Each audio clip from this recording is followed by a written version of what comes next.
Hi எல்லாருக்கும் வணக்கம். நான் உங்கள் ஹோமியோபதி டாக்டர் பிரியதர்ஷினி. நம்ம இன்றைக்கி ஹைப்பர் டென்ஷன் பற்றி பார்க்க போகிறோம்.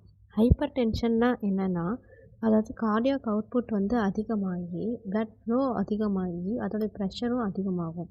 அப்போ நம்ம ஆர்டீரியல் வால்ஸ் நார்மல் பிளட் ஃப்ளோக்கு தான் செட் ஆகிருக்கும். இந்த மாதிரி திடீர்னு பிளட் ஃப்ளோ அதிகமாகும் போது என்ன ஆகும்னா, நம்ம ஆர்டீரியல் வால்ஸும் அதுக்கு தகுந்தாப்புல ஆக்ட் ஆகும். அப்போ ஆக்ட் ஆகும்போது அது மேபி இந்த பிளட் ஃப்ளோவுடைய ஃபோர்ஸ்னால ஆர்டீரியல் வால்ஸில் ரப்ச்சர் ஆகலாம். இதுதான் ஹைப்பர் டென்ஷன் சொல்லுவாங்க. இந்த ஹைப்பர் டென்ஷன் யார் யாருக்கெல்லாம் வரலாம் அப்படின்னா, தூக்கமே இல்லாமல் தூங்குறது ரொம்ப கம்மியாக இருக்கிறவங்களுக்கும், அதுக்கப்புறம் சால்ட் இன்டேக் அதிகமாக எடுத்துக்கிறவங்களுக்கும், அப்புறம் இப்போ டீ அதெல்லாம் நிறையா குடிக்கிறவங்களுக்கும் ஹைப்பர் டென்ஷன் வர வாய்ப்பு இருக்குது. அதுக்கப்புறம் இதில் 2 types of hypertension. Primary hypertension, secondary hypertension சொல்லிட்டு 2 டைப்ஸ் ஆஃப் ஹைப்பர் டென்ஷன்ஸ் இருக்குது. ப்ரைமரி ஹைப்பர் டென்ஷன்னா அதோடைய காசே தெரியாது, மேபி அது ஜெனட்டிக்காக கூட இருக்கலாம். செகண்டரி ஹைப்பர் டென்ஷன்னா கிட்னியில் ஏதாவது பிரச்சனைனாலையோ இல்லை ஹார்ட்டில் ஏதாவது பிரச்சனைனாலையோ வரது தான் செகண்டரி ஹைப்பர் டென்ஷன். இப்போ ஹைப்பர் டென்ஷனுடைய சிம்டம்ஸ் என்னென்ன அப்படின்னா, ஃபஸ்ட்டு அவங்க செஸ்ட் பெயின் இருக்கும். அப்புறம் தலைவலி அதிகமாக இருக்கும். அதுக்கப்புறம் அவங்களுக்கு ப்ரீத்திங் டிஃபிகல்ட்டிஸ் அதுக்கப்புறம் இந்த வால்ஸில் பிளட் ஃப்ளோ அதிகமாகி வால்ஸ்லாம் ரப்ச்சர் ஆகி நோஸ் ப்ளீட் வர ஆரம்பிக்கும்.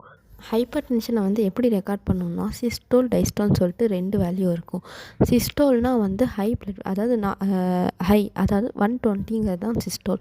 டைஸ்டோலுங்கிறது 80 அப்படிங்கிறது தான் டைஸ்டோல். இப்போ நார்மல் ரேஞ்சஸ் 80 to 120 தான் நார்மல் ரேஞ்சஸ். இப்போ பிளட் ஃப்ளோ அதாவது ஸ்டேஜ் 1 ஹைப்பர் டென்ஷன் அப்படிங்கிறது என்ன சொல்லணும்னா 130 to 139 தான். அதாவது சிஸ்டோல் லெவல் 130 to 139 தான் ஸ்டேஜ் 1 ஹைப்பர் டென்ஷன். டைஸ்டோல் அப்போ எப்படி இருக்கும்னா 80 to 89. அப்புறம் ஸ்டேஜ் 2 ஹைப்பர் டென்ஷன் அப்படிங்கிறது டைஸ்டோல் ரேஞ்ச் 90க்கு மேலேயும் சிஸ்டோல் ரேஞ்ச் 140க்கு மேலேயும் இருக்கிறது தான் ஸ்டேஜ் 2 ஹைப்பர் டென்ஷன் சொல்லுவாங்க.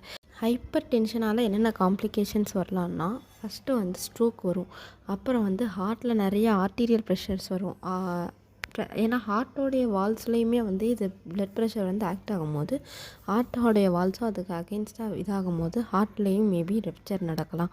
இப்போ கிட்னி மேக்ஸிமம் மெயினாக எதை அஃபெக்ட் பண்ணணும்னா கிட்னி இதை அஃபெக்ட் பண்ணும். ஏன்னா கிட்னியில் தான் சோடியம் ரீஅப்சார்ப்ஷன் நிறைய நடக்கும். அப்போ சால்ட் இன்டேக் நிறையா நடக்கும்போது யூரினோட சால்ட் போகாது, சோடியம் லெவல் அதிகமாயிரும். இதனால தான் பிளட்டில் சோடியம் லெவல் அதிகமாகும். இது வால்ஸில் ஆக்ட் ஆகி வால்ஸில் ரப்ச்சர் நடக்கும்.